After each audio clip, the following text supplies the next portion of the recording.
I'm John Brink, and we are podcasting on the Brink from central British Columbia, Canada. And for all those people that are watching us saying, oh, we know where Canada is, in British Columbia on the West Coast, right? Right. And we are the center of British Columbia, a beautiful, beautiful province. Today, we have an amazing podcast. Her name is Marianne Hickman. And Marianne has an amazing podcast and a history and a bio. She's an international speaker, a speaker trainer, and personal mentor who has graced over 2,000 stages worldwide. The other part interesting about Marianne is from struggling as a single mom on food stamps to an international public speaker, thriving entrepreneur. Her journey is proof that transformation is possible with the right mindsets and action plan. Marianne, welcome to the show.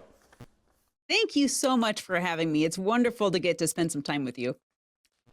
So, Marianne, it was not easy for you, being on food stamps. So tell us about how it all started. Where were you from in your early stages? And obviously, from that point forward, changes took place and it sent you to become an international presenter and trainer. So start from the beginning.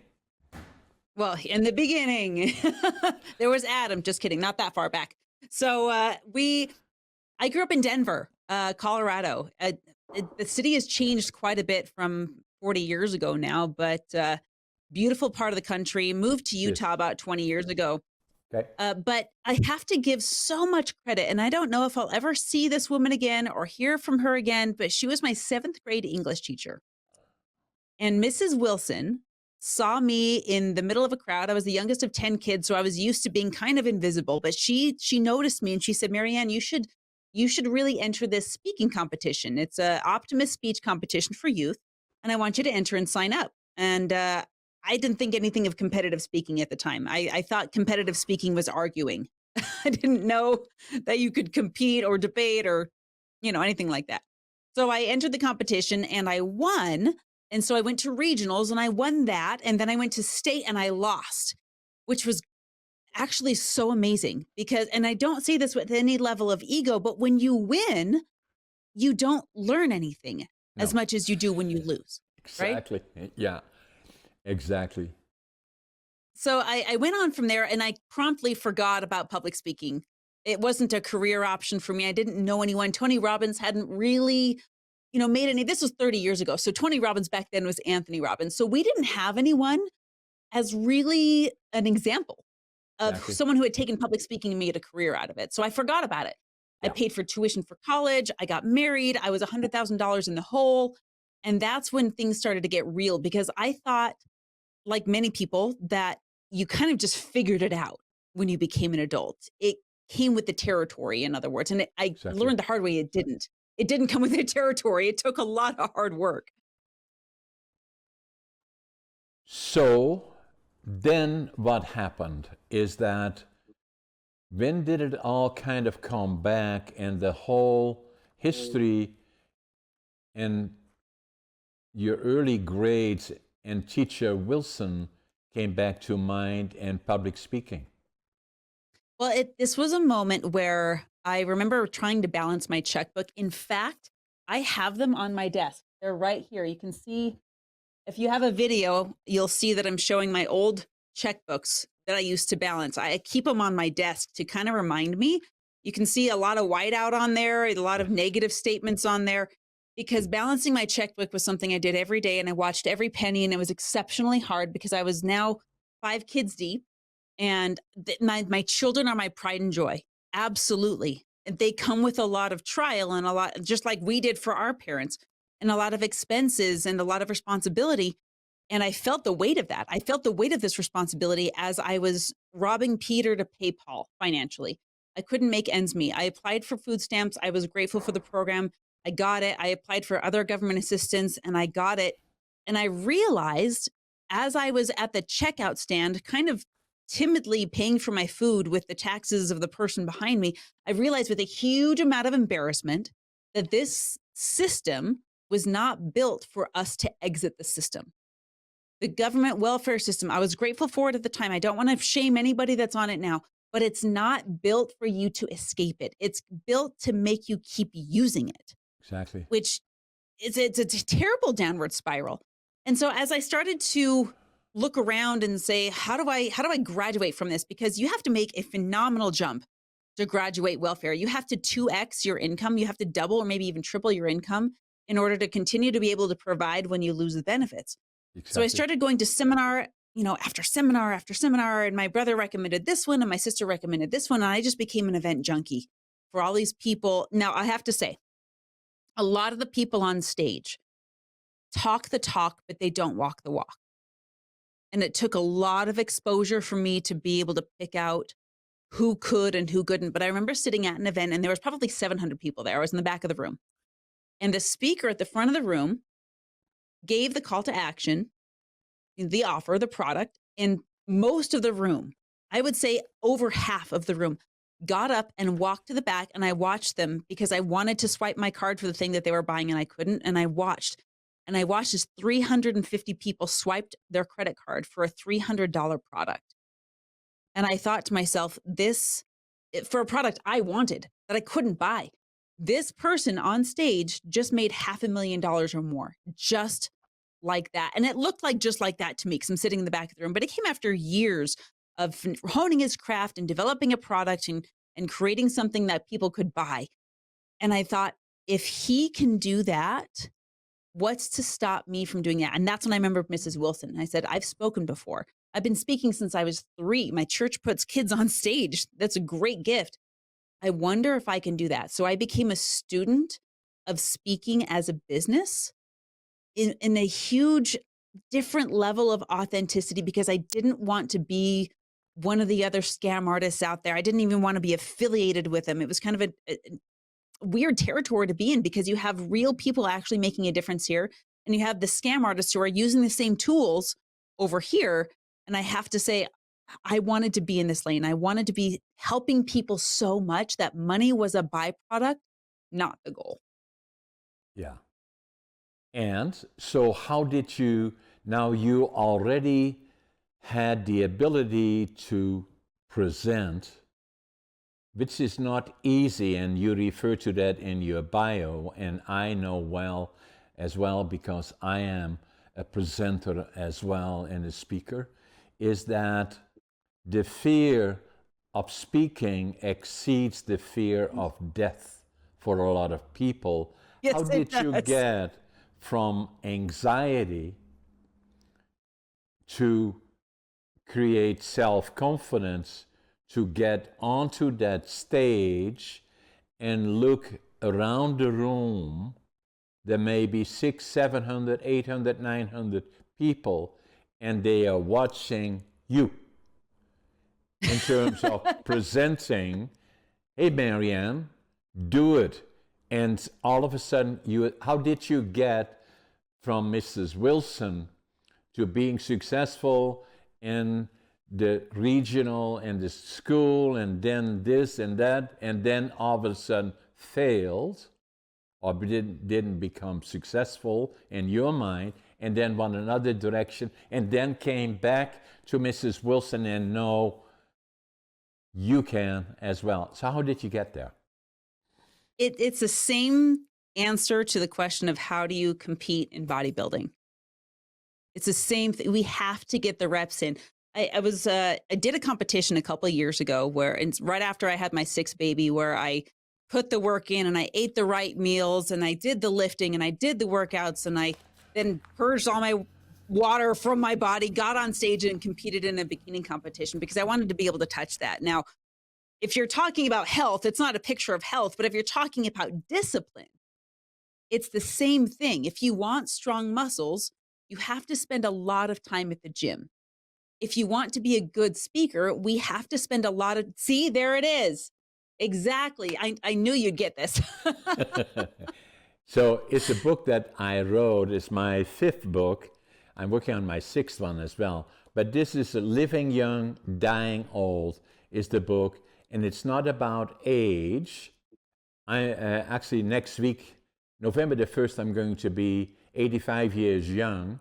And Happy birthday. This is the way I look now as I'm again having been competitive bodybuilder, regionally, then provincially, then federally, and then qualifying for the Arnolds.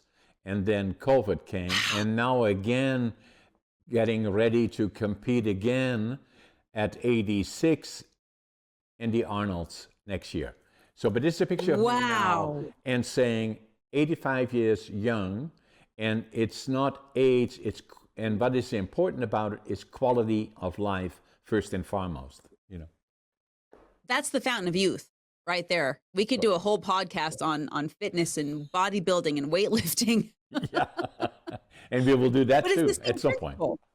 Yes. I need to have you on my show and talk about that. That's amazing. We want to do that part as well. We get Scott and you to line up and saying, get me on your show. So now we go further about being a presenter. And you giving this as an example, so I had to just do this. Now, the other thing, to put it into perspective, is saying then, okay, how about you, John? And public speaking. I was one of those that had fear of public speaking. I was born in Holland in 1940, northeastern Holland. I saw that in your bio. Wow. Yeah, and we spoke actually dialect in that part of Holland, and I went through the warriors, and we can do a whole podcast about but saw far too much we shouldn't have seen, and all of that sort of thing. But I loved speaking dialect, and it was not until I was drafted into the Dutch Air Force. Everybody goes into the Army, Marines, or Air Force for 2 years, and I had to learn to speak High Dutch. And that was a challenge for me, and that's when I was around 20. And then I barely got that under control when I was 24. The dream was for me to go to the land of my heroes that liberated us in 1945, the Canadian Army. And my dream always was as a 5-year-old that as I grew up, I would go to the land of my heroes, Canada. And I did. But then I had to learn to speak English. And so, I wanted to be successful as an entrepreneur and build a lumber mill. And I did.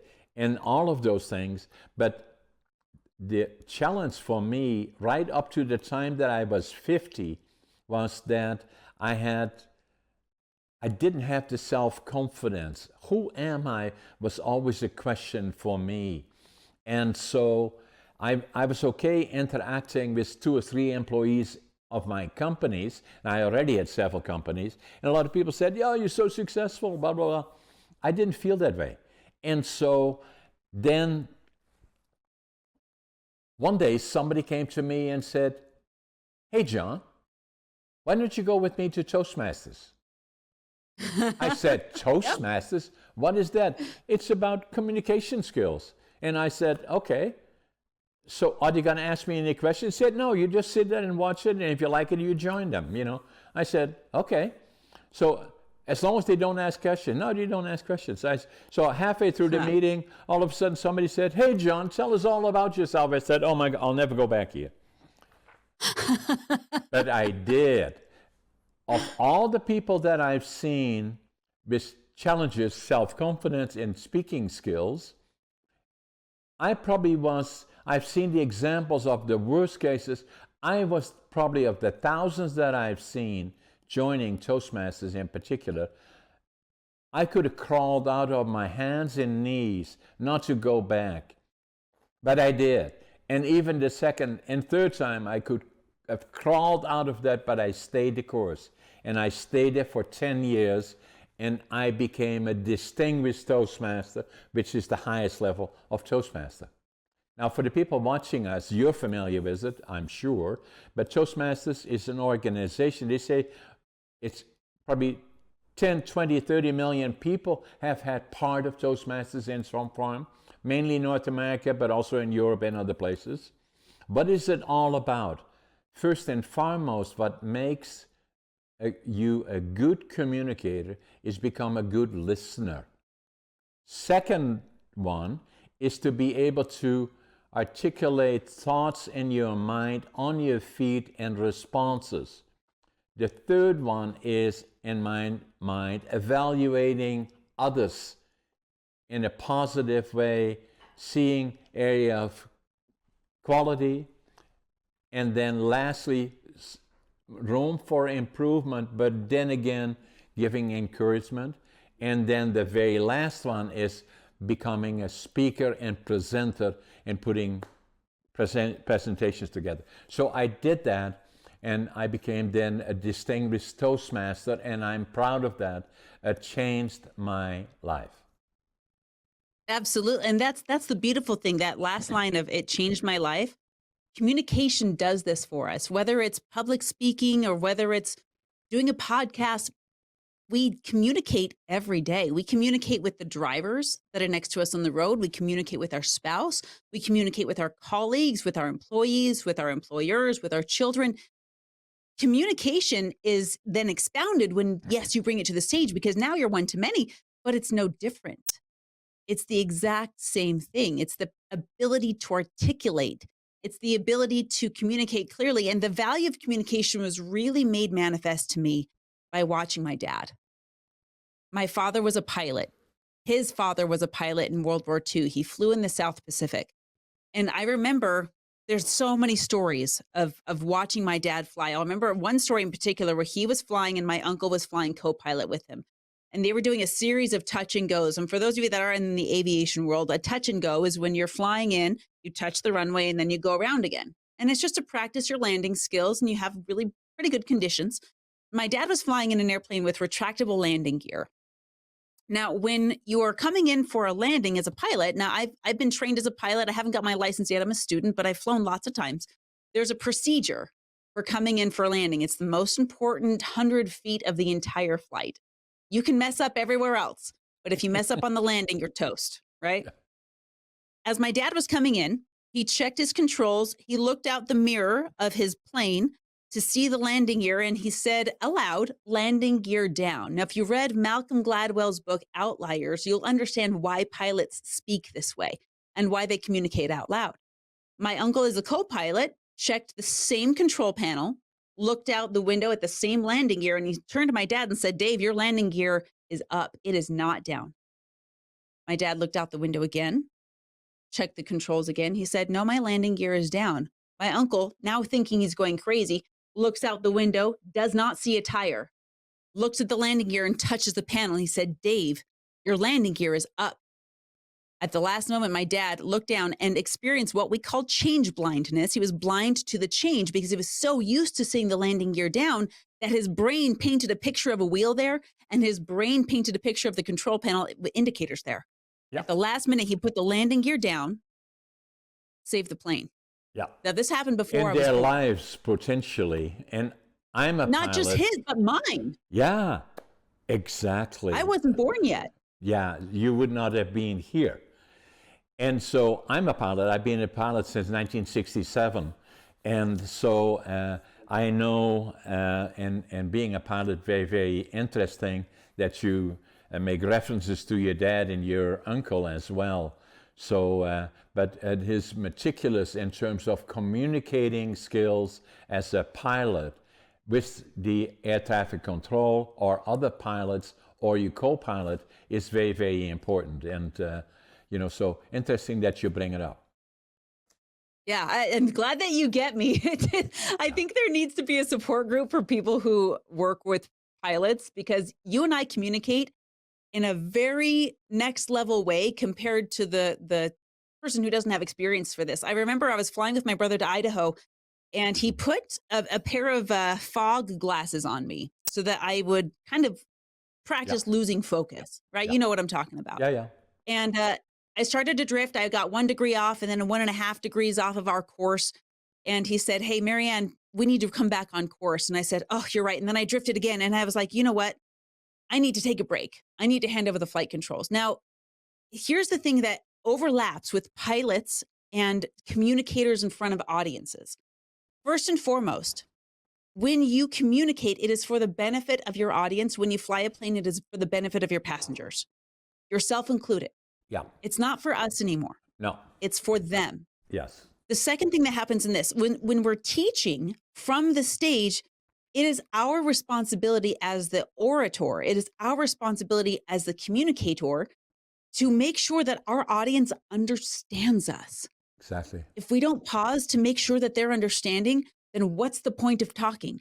Exactly. If they're snagged, on an idea that doesn't work, then and we just keep rolling over them, then they're going to glaze over and space out. So when I have the flight controls and I need to hand them to my brother, I mean, you know this, if I say, hey, I'm giving you the flight controls, I hold on to them until I hear back from you. Yeah. You have to tell me, okay, I have the flight controls, and only then do I say, you have the flight controls, and then I can let go. Yes, the process is I have control, or you say you have control, and the person that will take control confirms I have control. That's the process. And only then can I let go. Only then do I have Only the then. information that you have control. Correct. Yeah. I agree. And that's the same with our audiences. We must clarify, verify with them. We have Correct. to ask them. Don't be afraid to ask them. What do you understand? What are you taking away? What are your gold nuggets? Are we getting it? And you might have to go slower than you think. Exactly. So that brought you to, so now you go from being a speaker in your young age and having encouragements from the teacher, Mr. Wilson, to now you go on stage. You now have made the decision to become a potentially professional presenter. So how did that transaction take place? How did you? Yeah, go ahead. Well, it doesn't always boil down to one moment. Right. I think that we have to prepare ourselves. We never rise to the occasion. We always fall to our highest level of preparedness. But I can pinpoint an opportunity that I said yes to. And those are scattered all the way through for us if we do the work, if we prepare. So there was an opportunity. I was at another event. Remember, I was an event junkie. I went to every single one I could. Yeah. And at this event, there was a facilitator and a co-facilitator. Now, while the co-facilitator was on stage, the facilitator, the main speaker, went to the back of the room and started talking to his friends. I didn't know him very well at the time. I was not close friends, but I watched him whisper to a half a dozen people in the back of the room, one at a time. And I overheard one of them. And he said, my co-facilitator is going to be gone for the next big event, and I need someone else to be on stage with me. Will you come out into the lobby? Remember, he's not asking me. Will you come out into the lobby and we'll just do some work together to see if you might be able to help me out? Now, I was not invited, but I went anyway. I went out to the lobby. Yeah. And I watched what was going on.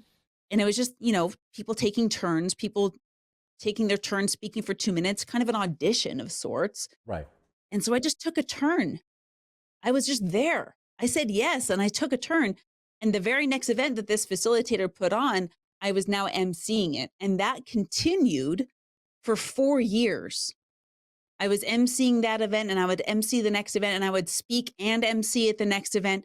And 3 months into that 4-year duration, this is completely volunteer, by the way. I was not getting paid to do this. I just needed to go to the gym and get the reps in. So there was the value in it for me. And 3 months into this, the facilitator asked me, hey, I'm going to be starting a course on teaching public speaking. Would you like to teach it? Now, I don't have any certifications from a college. I don't have a college degree. I'm a college dropout. So there was a moment, a very small moment, where I thought, I'm not qualified to do this. However, I allow that to evaporate in lieu of having been asked. Here's a phrase that I love that I want to give to you if you're listening to this very closely. If you are called, you are qualified. If you feel the call, you are qualified. Does that mean you're perfect? No, none of us are. It means you are in practice, just like a surgeon is a practitioner. We are practitioners of this craft. I can already think of probably 6 or 7 ways that I've messed up on this podcast alone, but it doesn't matter. We're practicing. And we're always practicing for the next podcast or the next stage. Your big stage in front of 15,000 people, that's practice for the next stage. And if you allow, and I'm a Christian, I allow grace to come into my life. And if I allow grace to do the work where I lack, then I'm ready. Might still have a little bit of nervousness. That's okay. That's healthy. But there's no stage fright. There's no fear because we're not afraid when someone asks us for help. Like, John, you're not afraid when someone comes up to you and says, hey, can you help me with this? You're not afraid to help them because you're already qualified. Exactly. That's the key. Yeah. And the other part about it, and you touched on that, Marianne, is saying that even if it's the most successful presenters, there is always a little bit of a sense of anxiety before you start. That happens with me, likely with you, and most others as well. And the other part, and I was looking at your pictures in particular, I like this one here, because it reminds me of me that if I give a presentation, they may not fully remember what I spoke about it, but they will never forget me after I've been on stage. And so that I belong there, and I like to communicate with my audience. I like to work with them individually. I don't care if there is 600, 700, 800, whatever number of people, they will feel that I was there for them. Yes. Yes. And that's the other key to eliminating stage fright. You're never speaking, you and I, we never speak to an audience. You don't sit there thinking, I'm an audience member. I don't sit there thinking that either. And no one in our audience does. When you get the benefit of speaking, the blessing, the responsibility, the sacred responsibility of speaking, the microphone is sacred. And I think that's more obvious than ever, given the last month and what we witnessed here in the States with Charlie Kirk. Exactly. It is sacred. Exactly. That happened 20 minutes from my house. And I went to that land the other day and I thought to myself, what could possibly be worth saying that I would be willing to leave my 6 children motherless for? And my message has cleaned up and changed dramatically. I'm no longer afraid to talk about my faith. I'm no longer afraid to get very real with people. I'm no longer afraid to give what might feel like harsh but really valuable feedback when people ask me to do that. This microphone is a sacred place. And I think that nervousness that we both feel before we take the stage, before the curtains part, for me at least, and maybe for you too, it's the weight of responsibility. It's the weight of that sacred stage that we feel, that mantle that rests on our shoulders that says, I have a responsibility to serve the people in front of me at the highest level I possibly can. I have a responsibility. I cannot tell you how many times people have been praying on their knees for answers, and then they find this podcast or they come to the event where we are speaking. And time after time, it doesn't happen with everybody, but it happens every time.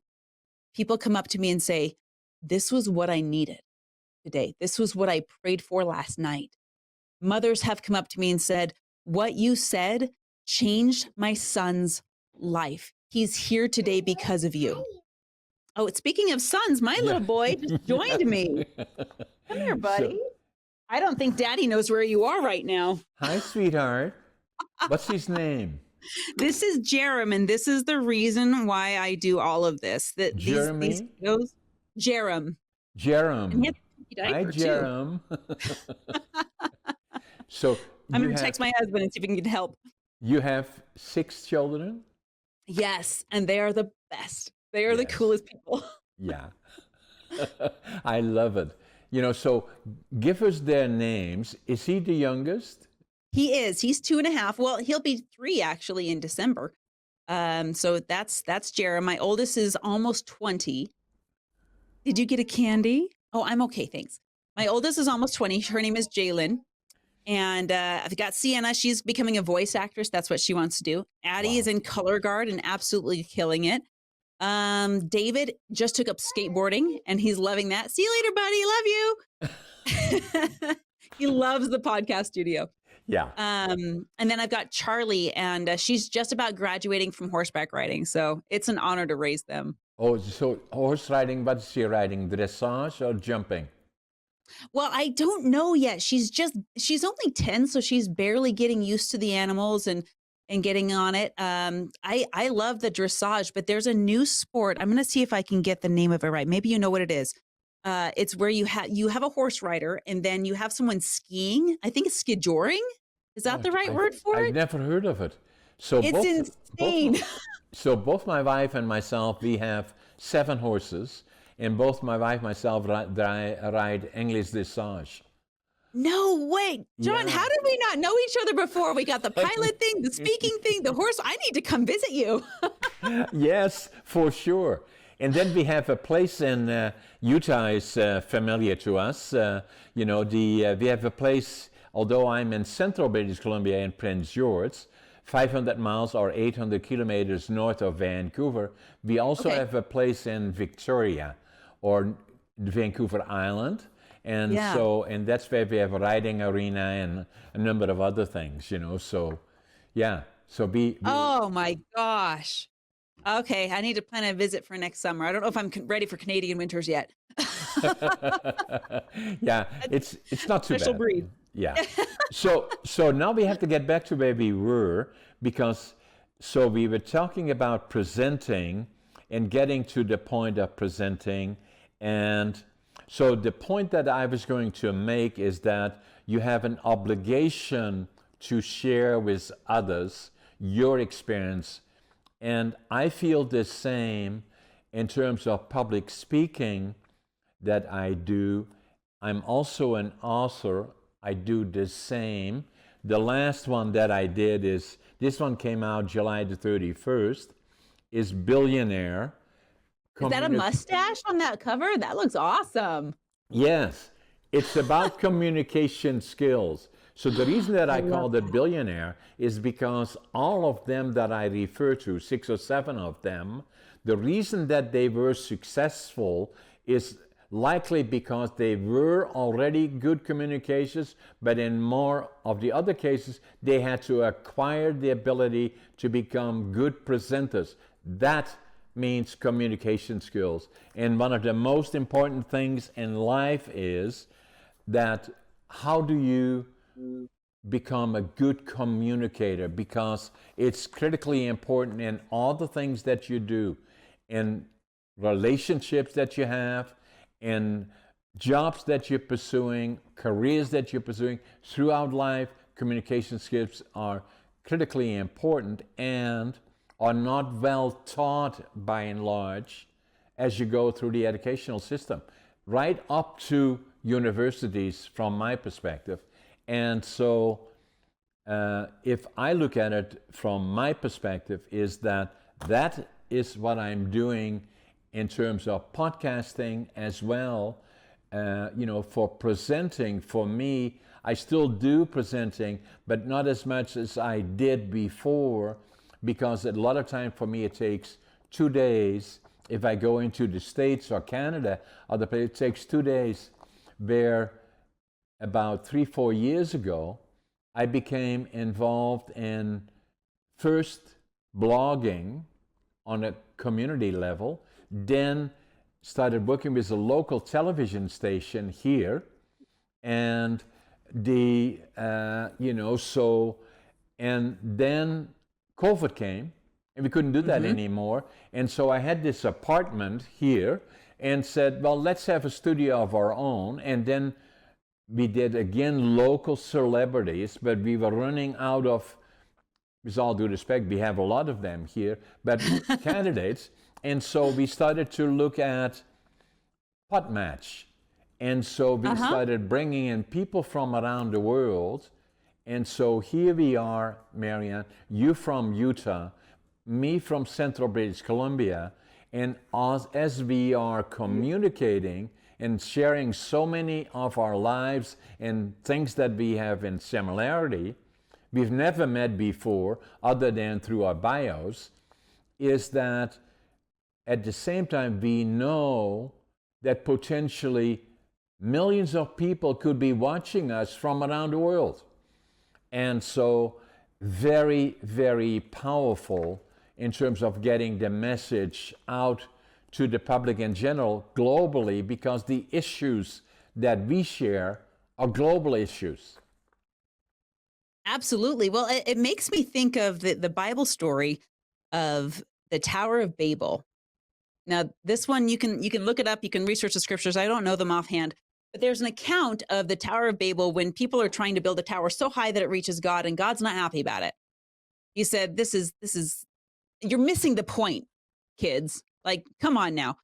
And so, in order to stop the growth of this tower, and I believe God warned the people. He said, "You got to knock it off," but they didn't. And in order to humble them, and essentially, I'm going to be a little bit more direct, destroy the civilization, God didn't take away their infrastructure. He didn't take away their water. He didn't starve them. He didn't do anything. You know what he took away? He removed the ability to communicate. Right. He inserted all of these different dialects and different languages. You even mentioned it when you were going from traditional dialect to High Dutch. Now we have an entirely different form of communication. It's a huge language barrier. My husband, when he served his mission, had a companion who spoke a little bit of Tahitian, a little bit of English, and a little bit of Spanish, nothing complete of any of them. It was the most frustrating experience ever. I mean, you know what it's like to not feel like you're on the same page. Exactly. So you're totally unable to communicate. But communication just isn't just with language.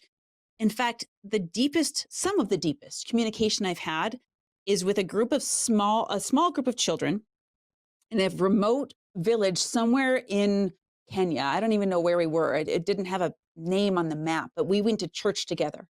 And I didn't speak Swahili and they didn't speak English, but I'll never forget learning how to play together. We spoke a same language, quote unquote, by learning how to play. We developed this system of tag when we were playing in between sessions of church. And for a moment, we bridged the communication gap because it's not just words. Articulation is important, yes. Diction is important, yes. But that's not the only way. Most of our communication happens through our body language and the energy. We can get metaphysical if you wanted to.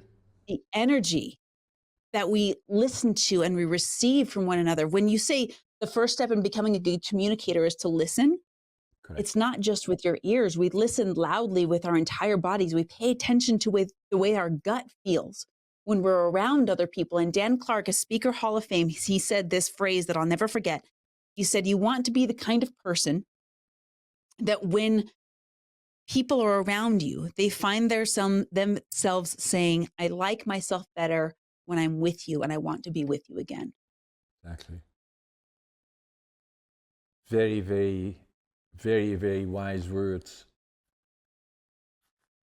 So, what inspired you to make public speaking your platform for helping others, and how has it transformed your life and career? Is one of the questions you suggested. Tell us about that in a short form. Well, I was driving northbound on I-15. I do a lot of thinking in the car as I drive around a lot. And I was actually, everyone knows where UVU now is. I was driving right by there. This was probably 10 years ago. And I was in a bad way. I was overweight. I was underfunded, broke in every imaginable way. In fact, I was driving a rundown car that would later catch fire in my garage. Everyone was okay, but it was a spectacular ending. And I was feeling really, really dismayed.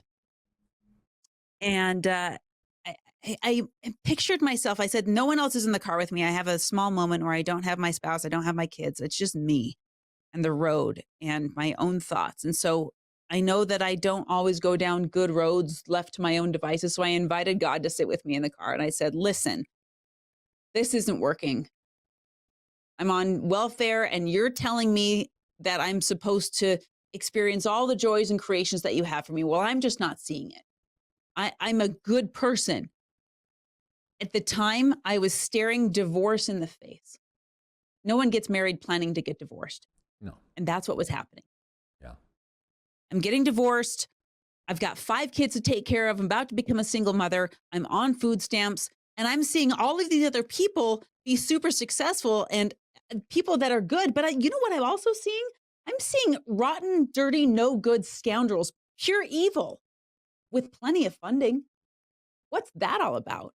I'm seeing pornography become a billion-dollar, multi-billion-dollar industry. That's not okay. What's that about? Somehow they're not disqualified from wealth, even though they're creating evil. What the heck?